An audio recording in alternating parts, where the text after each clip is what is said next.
What do you do when you find out your wife is cheating? Get angry. Get even. Retreat into your shell and blot the world out? I don't know, probably a bit of all three. The key to keeping your sanity is to get the balance right. The trouble is, I don't think anyone knows what the right balance is. I didn't when I first suspected that Christine, my wife of 10 years, was cheating. There were little things that didn't add up, and over time, I got more suspicious. I suppose these suspicions simmered for about 3 months before they came to a head one night when she was laid in. I knew she was going out after work, but had expected her home around 9 p.m. It was about 10:30 when she arrived home. I asked her what she had been doing, and she said she had been out with her friends Samantha and Linda. Trouble was, Linda had rung me at about 8:30 and asked me to talk her through a problem on her computer. There was obviously a breakdown in communication somewhere, but in my experience, liars always get caught.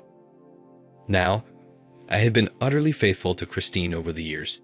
Don't get me wrong, I would still look at and appreciate an attractive woman, but I never once moved beyond window shopping, even though I had a few offers over the years. Christine was 33, 4 years younger than me, an attractive woman with a flawless complexion that some girls are blessed with. She dressed well, kept a tidy house, and was a good cook. She was fun in bed and was everyone's ideal wife. But I was certain she was cheating, and in my eyes, she instantly turned into the ugliest bird in Northampton where we lived. I went to bed almost immediately. I didn't want a confrontation. I felt Christine join me an hour later, but I pretended to be asleep, and she was asleep quickly. However, I laid there tossing and turning, thinking about what to do. It was a good job she was a heavy sleeper. I eventually got to sleep having formed a plan in my mind. In the morning, I got up early, went to my home office, and started browsing the internet. I wanted a tracking device. I eventually found what I wanted, a GPS device which would keep a log of its journey and times, which could either be replayed or downloaded into a mapping program such as Autoroute, Maptitude, etc. I ordered the device and arranged delivery to a friend's house nearby. Ross knew of my suspicions about Christine. He had caught his wife cheating a few years ago, and gave me the been there done that talk. I went round to see him that evening and told him I was finally doing something about it, as I had a bare-faced lie which needed explaining. He said he would ring me on my mobile when my package arrived.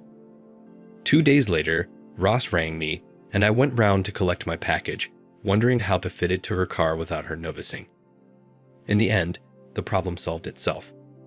When she got in from work, she asked me if I would take her car to the garage in the morning for a minor fix and warned me that she would be late home. I was going to a meeting in London the next day and could drop it off on my way to the station, then pick it up on my way home. Brilliant. I fitted the tracker under the rear parcel shelf of my car as she will be driving it. She never went in the boot as it was full of my tools. I went round the block, got back, and hooked the unit up to my laptop. My 10-minute drive appeared highlighted on the Autoroute map. The following day, she arrived home late. Apparently, she had been out with Sam and Linda again. It was too late to do anything about it that night without arousing suspicions, so I went to bed and tried to put it out of my mind. She followed me through the shower and into bed. Once in bed, she initiated sex. Now this was quite unusual. Lately, I always had to make the first move. This was one of my suspicions that had built up over the last 3 months. I wasn't really in the mood, and it must have shown, but after a few minutes, she had her way with me. I was confused, but I was also tired and fell asleep quickly. As soon as I got up the next morning, I went out to retrieve the tracker and plugged it into my laptop. I saw her drive to work, then from work, she went to a road on the other side of town and parked in a cul-de-sac, Preston Gardens, until driving home. I had a look on Google Earth, and there are 6 very large detached houses in their own grounds. Each house appeared to be secluded from its neighbors by carefully planted trees, with views over open country to the rear. These places would fetch a lot of money. I needed a good excuse to check out all the occupants there and decided to revive the business idea I had a year or so ago. to offer a complete home maintenance service to well-off householders, and printed off 8 color brochures. It meant doing some cold calling, but it was the best cover I could think of. I drove across town and parked at the head of the cul-de-sac. My first impressions were confirmed. Every house had 2 or 3 expensive cars parked on the drive, and my Ford Focus looked well out of place.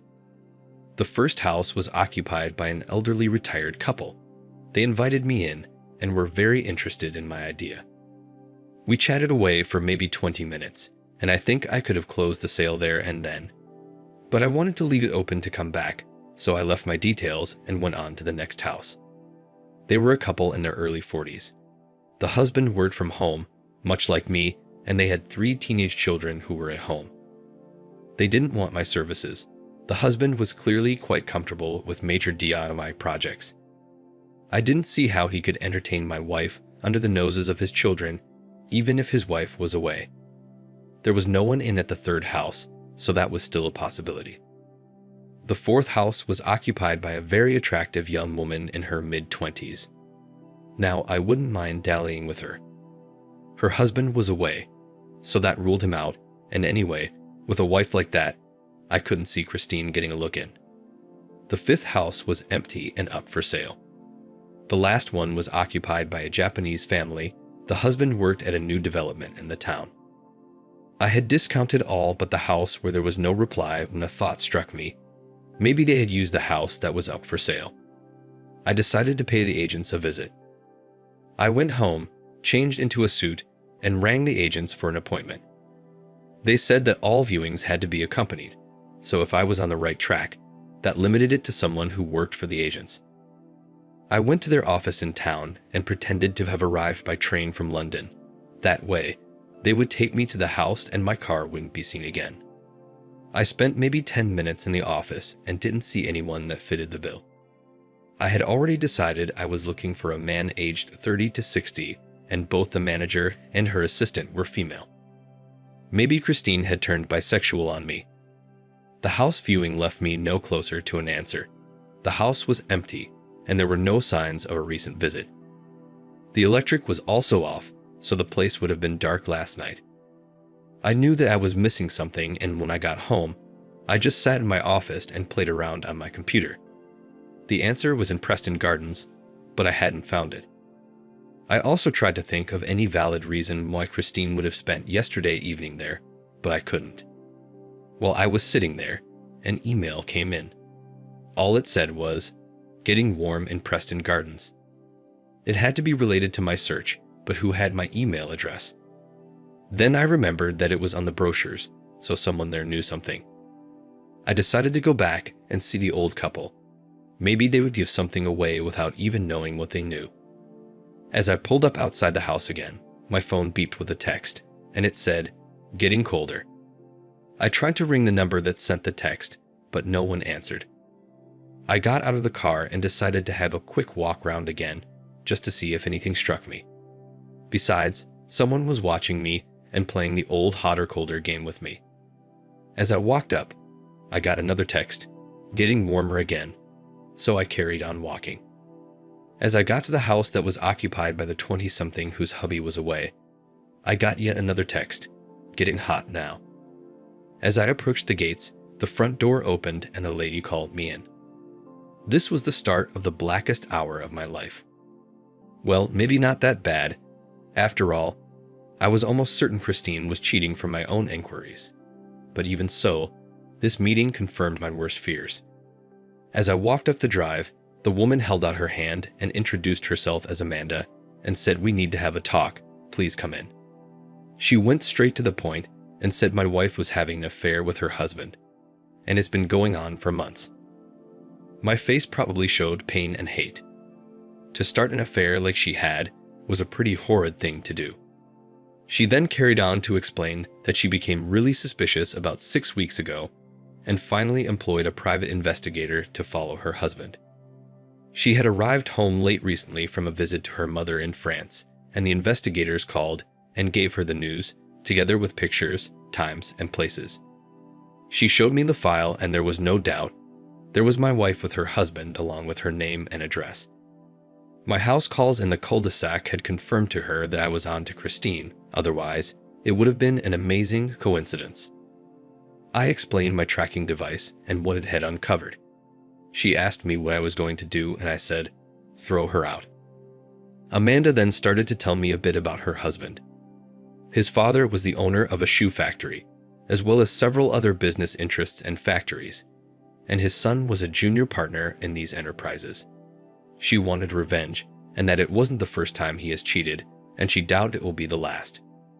She then asked me about my circumstances, and I explained that we were mortgage-free and fairly well off, 2 incomes, and no kids. She asked me if I wanted to give half to my cheating soon-to-be ex-wife. Needless to say, I answered no. Amanda was going to organize a showdown in front of her father-in-law at the factory where her husband was MD and my wife worked in the accounts department. There was also a stepsister who was involved with the business. She had been sidelined and was pissed off, so she was the way in.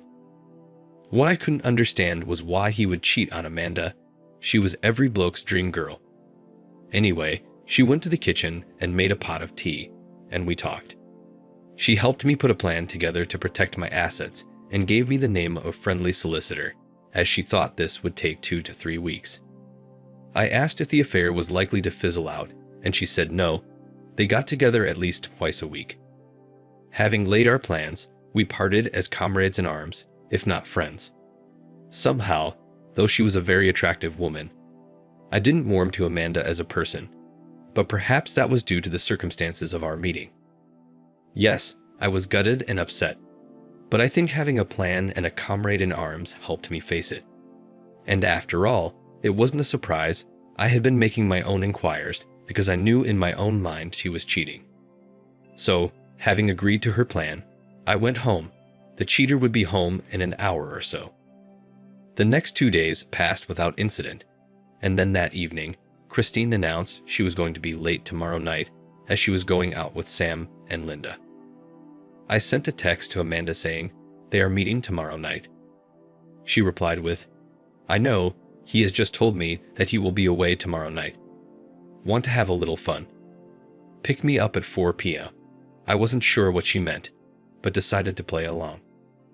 I picked her up at home and she said, we are off to Travel Lodge Hotel. They always meet there unless I am away, and he stays over. He is supposed to be in London. They will arrive about 6 o'clock, so that gives us time. She didn't say what we would have time for. When we got there, she had a whispered chat with the girl on the reception desk and was handed a passkey to a room in exchange for a £50 note. Once in the room, she took a packet from her handbag and folded the bed back, itching powder. That will give them something to think about. She then put a small camera behind the curtain and said she will recover that in the morning and give me a call. In 5 minutes, we were back at reception, and she asked the girl on reception if she would be on in the morning.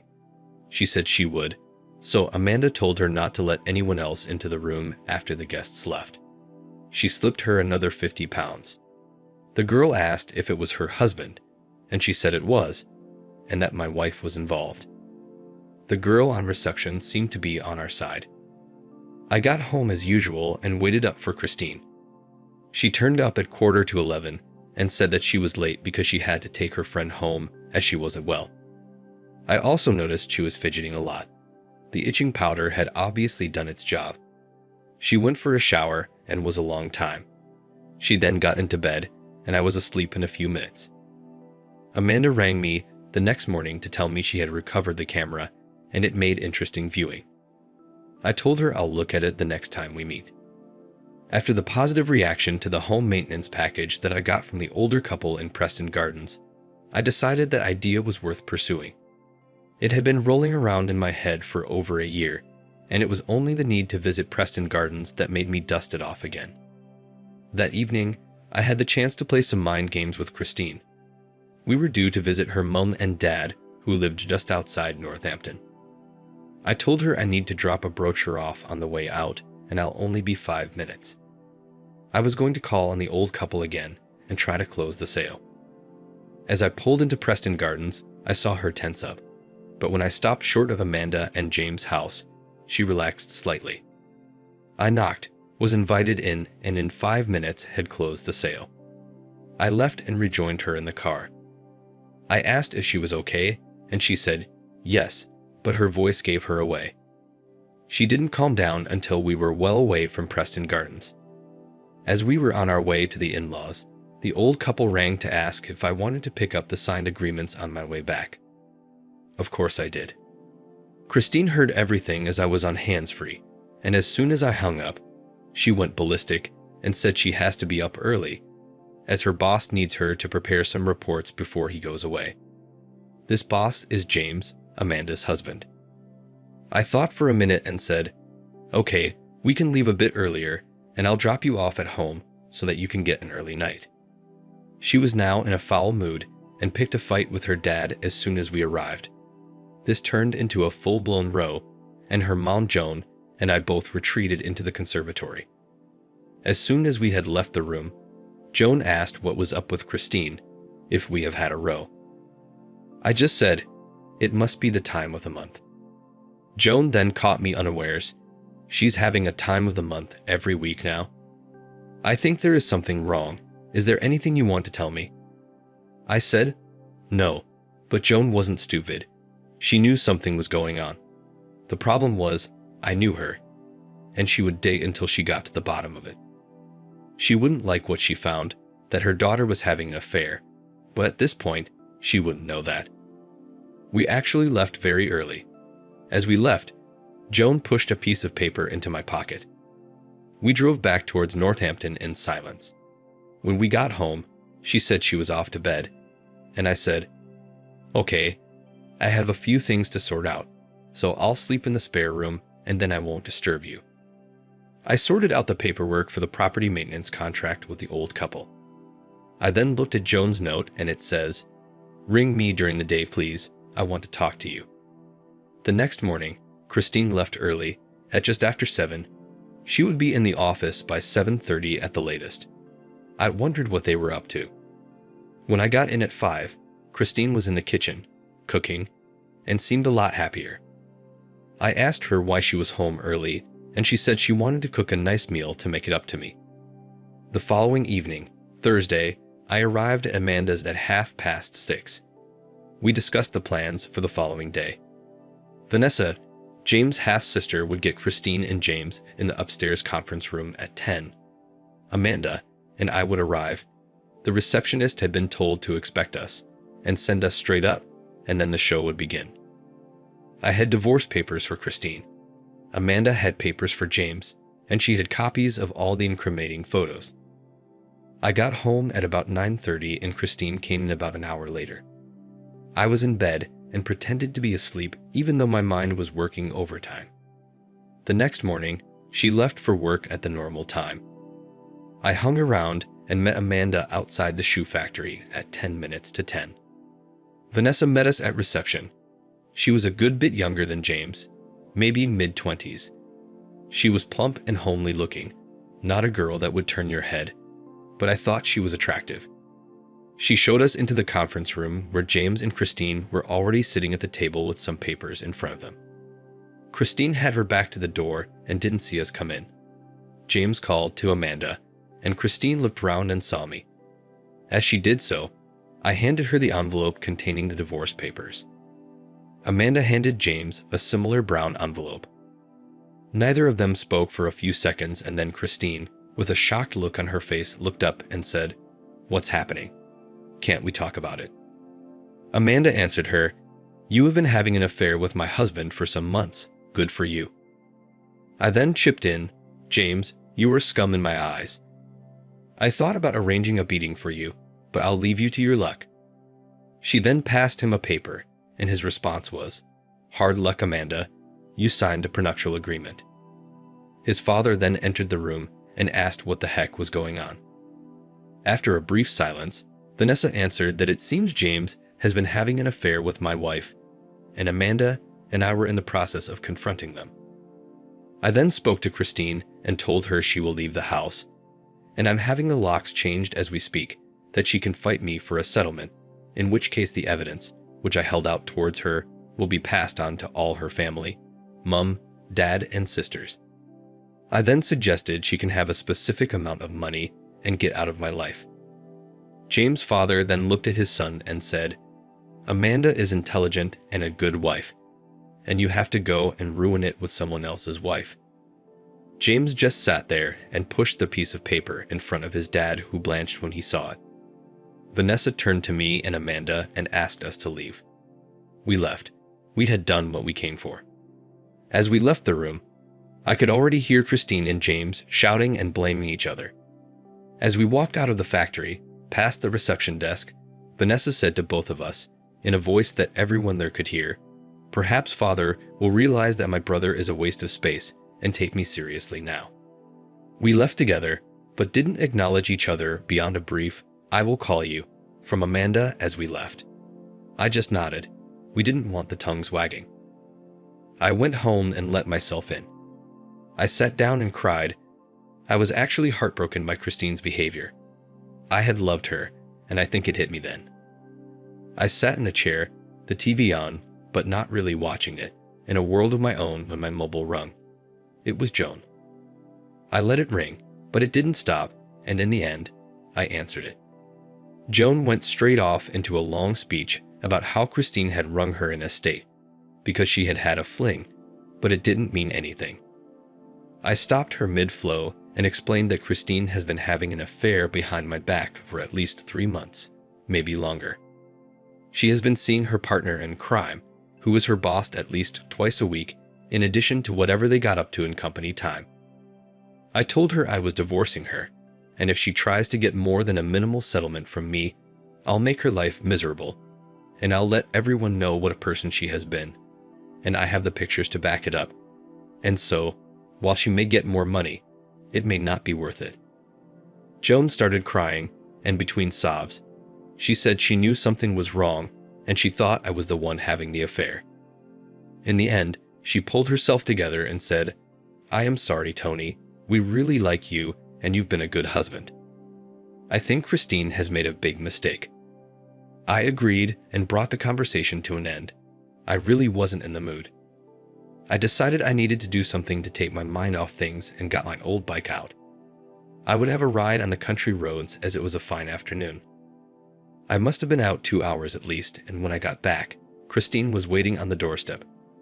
Her eyes were red, and she had obviously been crying. As I rode up our drive, she ran towards me saying, "Tony, I am sorry. Can we talk, please?" I ignored her and went to put my bike away in the garage. She followed and said again, "I am sorry. I don't love James. It was just a fling." The way she was coming out with the old cliches that people use when an affair is exposed just made me angrier. She tried a different tack and said, "At least talk to me. You owe me that." I went and opened the front door, and she stood on the step. I let myself in, and she obviously expected to follow me, but I turned and blocked her, facing her. I then very quietly told her I have a recording made at the travel lodge where she and James declared their love for each other.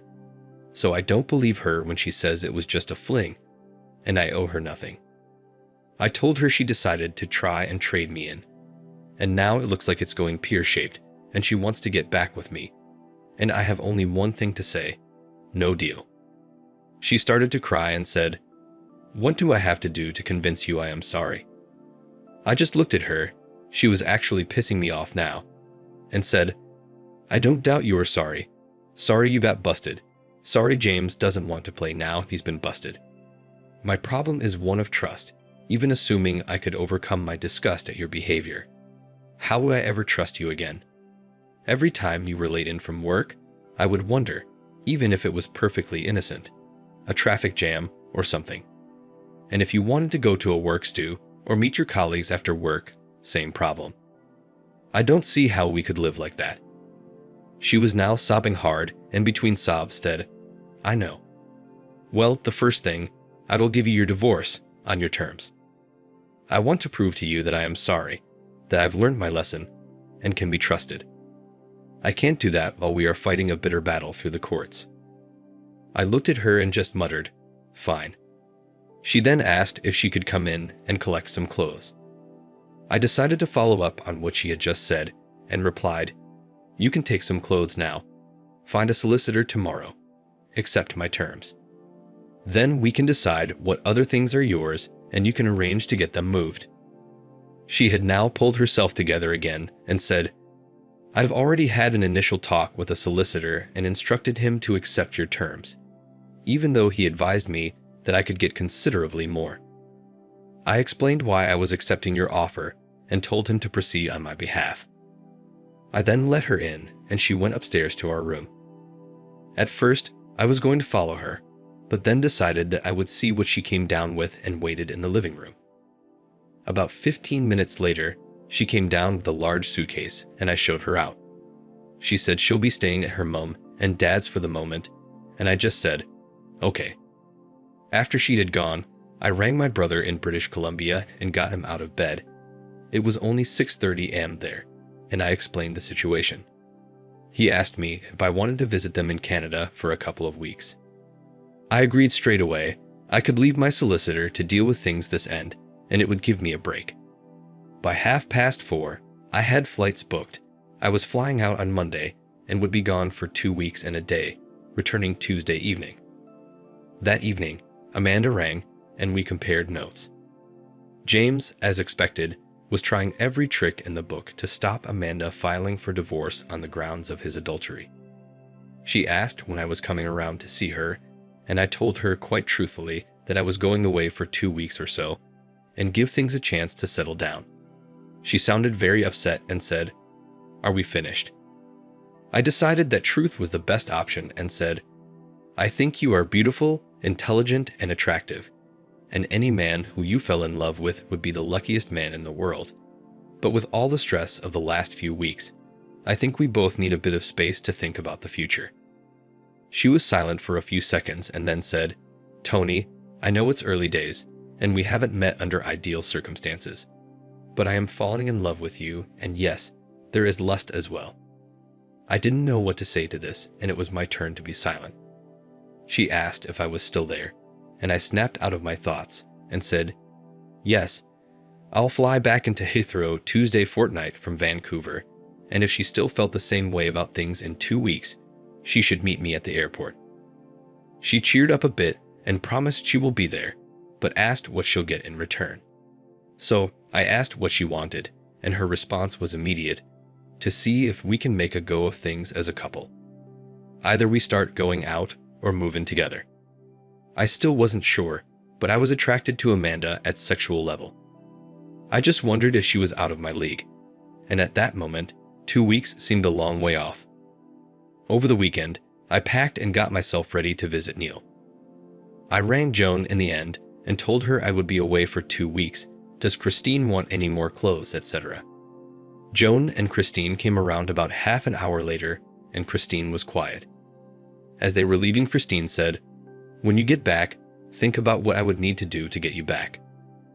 I didn't want another discussion on this, particularly in front of Joan, and I said, "I'm having 2 weeks away to get my head together.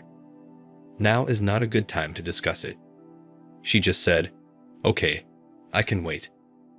I flew out Monday, and meeting Neil, his wife, Cindy, and their 3 kids took my mind off things. They lived in a beautiful house overlooking a wooded valley. We went for walks on the woodland trails, and I took his oldest lad mountain biking on some of the trails in the area.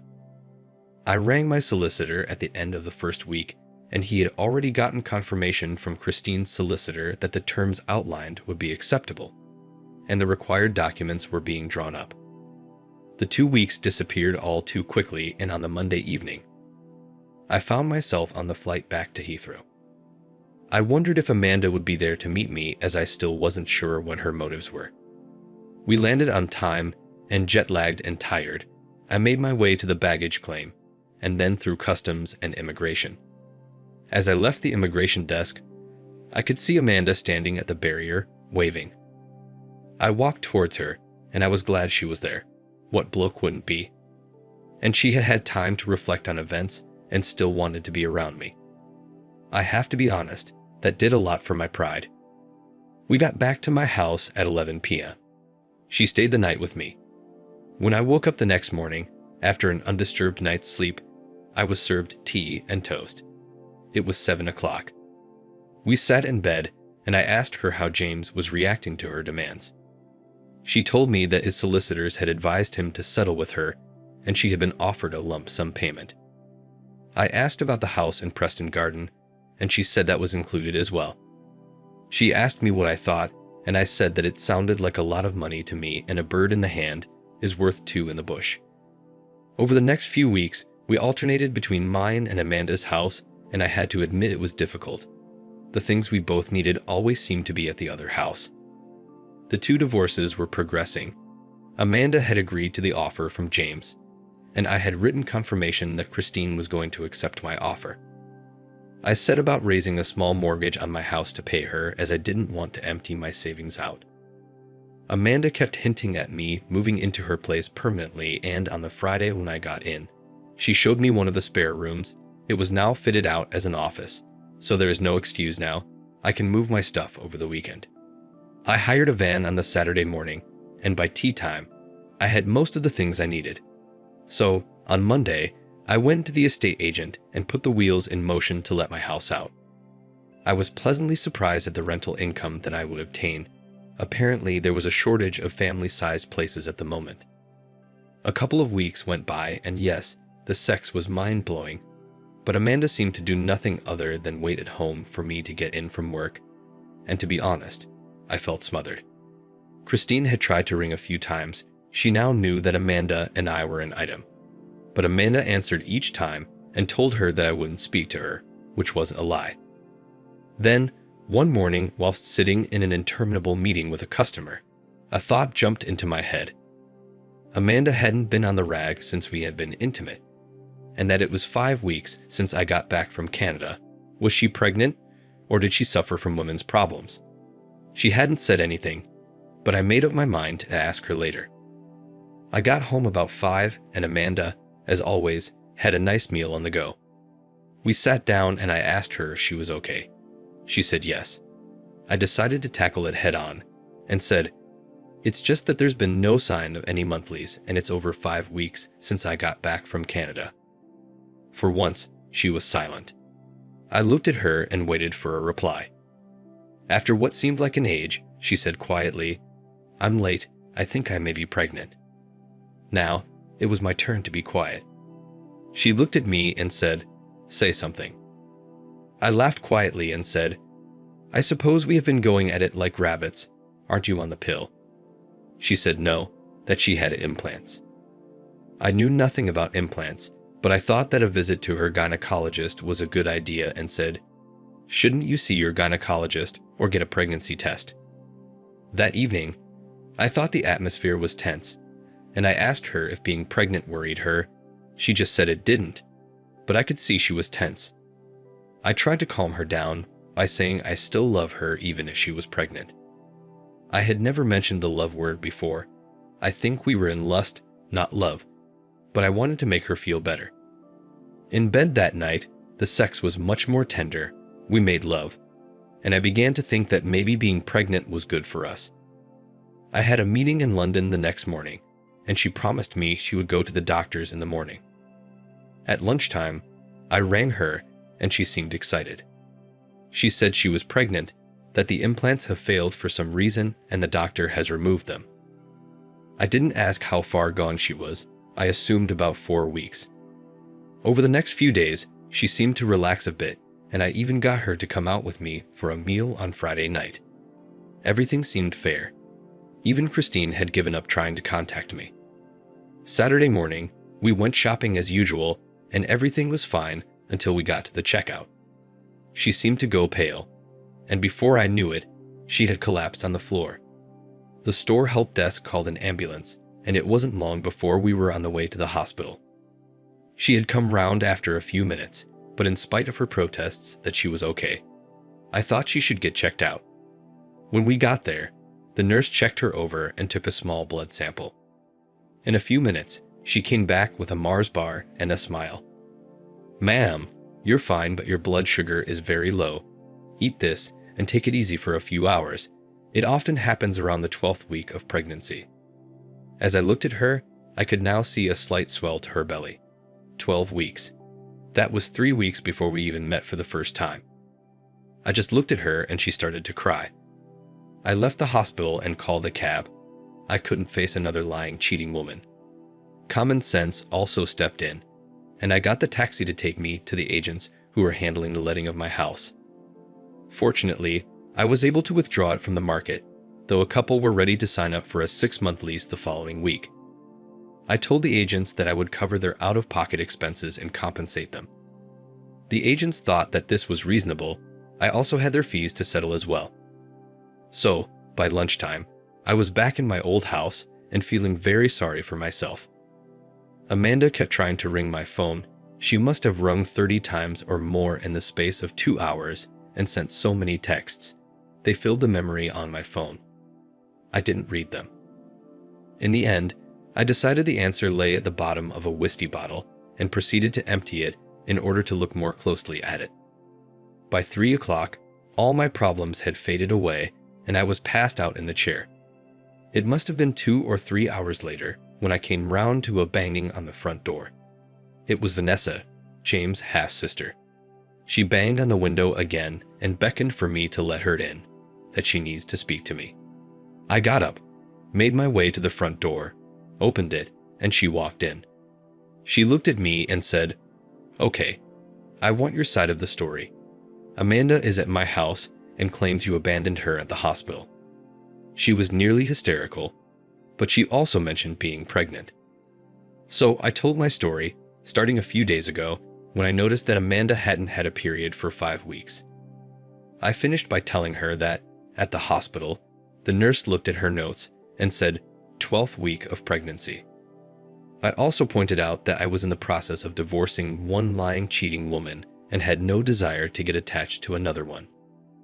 When I had finished, Vanessa was silent for a few seconds.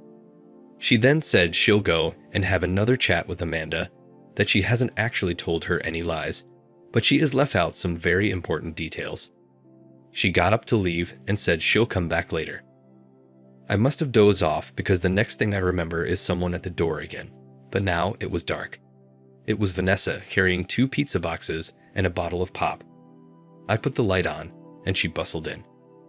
She said she's had a discussion with Amanda and it appears that she hasn't used contraceptives since, and she admits to having a brief fling in France while she was visiting her mother. I said, well, it won't do her any good coming crawling round here. She has her house and I'll be getting removal men to move my things back here as soon as possible. I can't cope with another lying woman. Vanessa then left and I sat for about half an hour, just blankly looking into space. I suppose, deep down, I always felt the relationship with Amanda was a bit strange. Yes, the sex was good, but in other ways, she seemed distant, and now I knew why.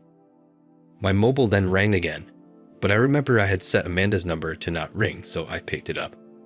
It was my brother in Canada. He usually rang every other week on a Saturday. We used to take it in turns each week. "Hi, Tony. How are you doing?" he asked, as cheerful as ever.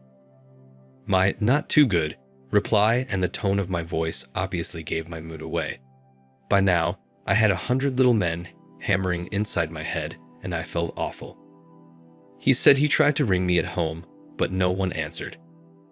I then ended up telling him the whole sorry story. When I finished, he said, "Bro, you really are out of luck with women at the moment." We chatted away for a bit, and he said I could come out again if I want. I said that if I came out to Canada every time a relationship broke down, I might just as well emigrate. He then set me thinking. Well, you could do a lot more. There are some good jobs going in the mines, and I know it doesn't bother you. If I remember rightly, it was Christine who wouldn't move to the country. We ended our conversation, and I went to bed that night feeling drained and hungover. When I awoke on Sunday morning, Amanda had rung loads of times and sent me at least a dozen texts. I deleted the texts, but realized I would have to speak to her. As if nothing else, I needed to get my stuff back. I decided to bite the bullet and get it over with and dialed her number. She answered immediately and said she was sorry. She should have told me, but it's not like she cheated on me. I decided it was best not to get into a row and just said I am moving out. I don't think it will work. It's a trust thing. that she would have let me go on thinking the baby was mine, and no doubt claimed it was premature when she gave birth early. I told her I was getting a man with a van to collect my things in the morning, and I'm moving back to my house for now. She continued to say how sorry she was. The problem was, I had heard the same story from another woman about 6 weeks ago and was in no mood to listen. I went to a small cafe and ordered a full English breakfast, and while I was eating it, I thought about what Neil had said the night before about working in the mines. If he was right about the salaries on offer and the fact that they would assist with the immigration process, it might be worth doing, even if only for a couple of years. To be honest, I was fed up with my life. I got home about 10 and decided that I would go out on my bike and then have a look on the internet at the opportunities that my brother had spoken about. I rode for about an hour and worked some of my frustration out on the pedals. When I got back, I had a look at the link my brother had sent. The mining companies were certainly offering some good deals, and I filled in the online application. I wasn't sure if I would hear any more, but it was worth a try. I spent the rest of the day pottering around at home. I did some shopping and started to get used to the idea of being on my own. I had an early night and slept well, but woke early. By the time I had made some tea and breakfast, it was 8 o'clock, and I rang some of the man with a van ads in the yellow pages.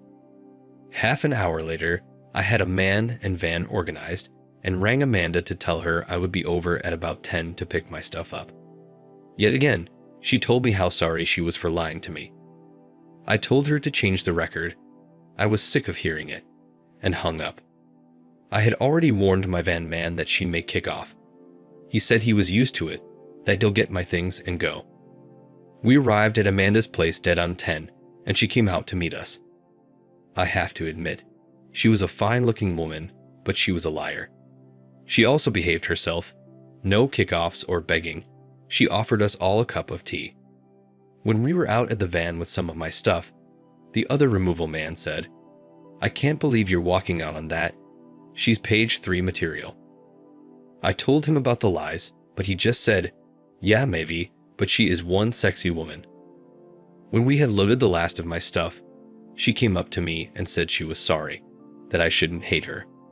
With that, she pulled away and turned back towards the house. By 2 o'clock, all my stuff was back at my house and I sat down. I was tempted to reach for the whiskey bottle again, but the memories of Saturday's hangover were still fresh in my mind, so I didn't.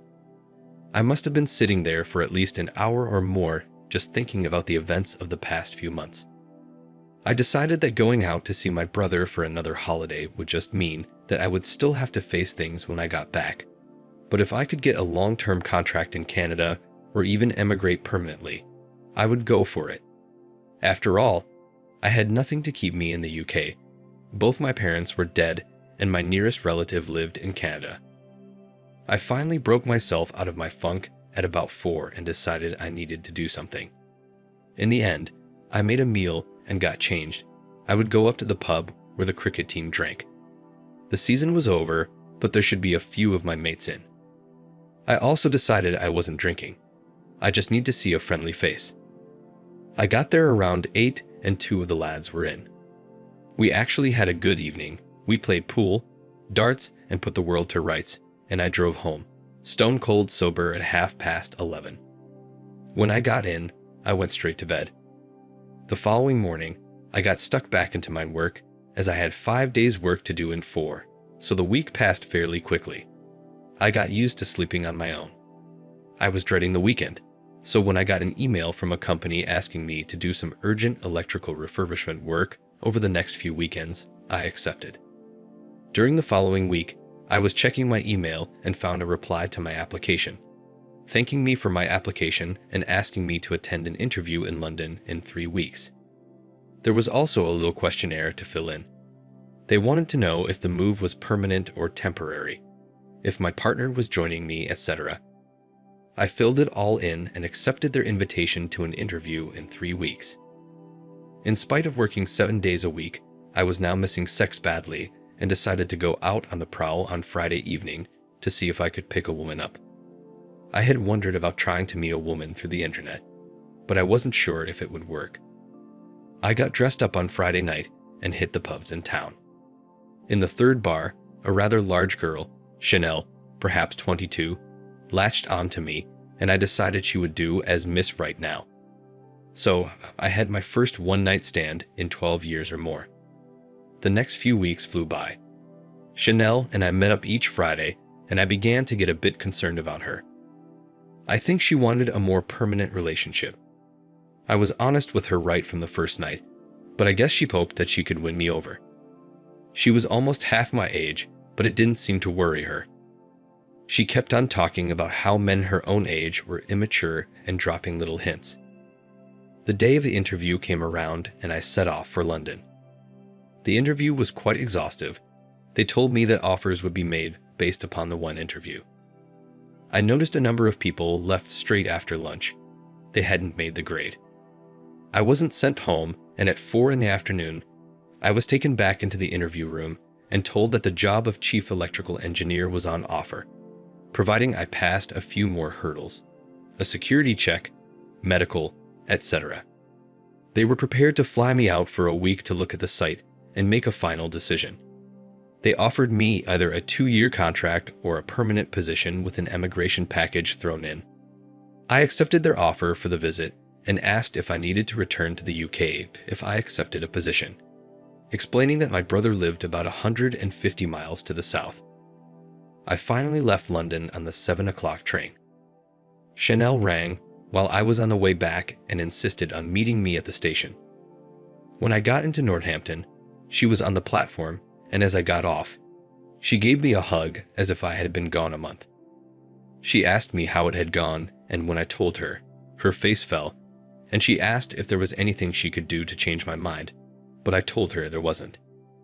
We had a goodbye sex that night in between the tears. I really liked her, and I asked if she would join me, but she said she has ties here, her parents, brothers, sisters, and she couldn't just up and go. The time for my departure drew nearer. It was now the night before, and I realized that there would be no one to take me to the airport. So I booked a taxi, set the alarm, and turned in for what would hopefully be my last night in the UK for a very long time. I turned my phone off. Christine had now got wind of my impending departure and was trying to ring every day. James' solicitor had also rung, asking lots of questions. I refused to answer even the most basic ones and told him to sling his hook. He then said he could issue a subpoena to force me to attend court and give evidence. My reply was, maybe, but I'll be 3,500 miles away by next week, and I ended the conversation. It was obvious that James was now aware of the situation, or at least had his suspicions. Problem was, Amanda was a liar, but James was far worse in my eyes, and I had no intention of helping him in any way. I hate lawyers, but in this case, I actually hoped that they litigated away all James' fortune. Amanda still tried ringing, and Chanel had rung twice over the weekend. Her call was the hardest to take as she had done nothing wrong, just got caught up in my need for a change of scene. And so, I went to bed. The taxi was due at 5 the next morning. I fell into a troubled sleep about midnight. My mind was working overtime, which was hardly surprising given the circumstances, and when the alarm woke me at 4 o'clock, I felt like shit. However, everything was ready, so I didn't need to worry about forgetting anything. In spite of that, I checked my travel pouch with my passport and documents about 5 times before the taxi arrived. I dozed again in the back of the cab, and when I arrived at Heathrow, I felt partly human. I found the check-in desk and began the long, boring waits that are part of any long-haul flight. Eventually, we boarded, and I found my seat. In 7 hours or so, I would be on the other side of the Atlantic. I arrived Canada and quickly settled in. I was free and finally ready to start afresh. I kept in contact with Chanel for a while until I was fully preoccupied with my new life. My divorce went smoothly with Christine, and that of Amanda was settled as well. I plan to get married, but I'm taking my time at the moment. Did I regret my actions? No, but I sure didn't just stay there and do nothing about my situation. I'm careful to not lose my guard anymore, and I hope for the best. Thank you for watching. Share and subscribe to the channel for more stories like this. Take care.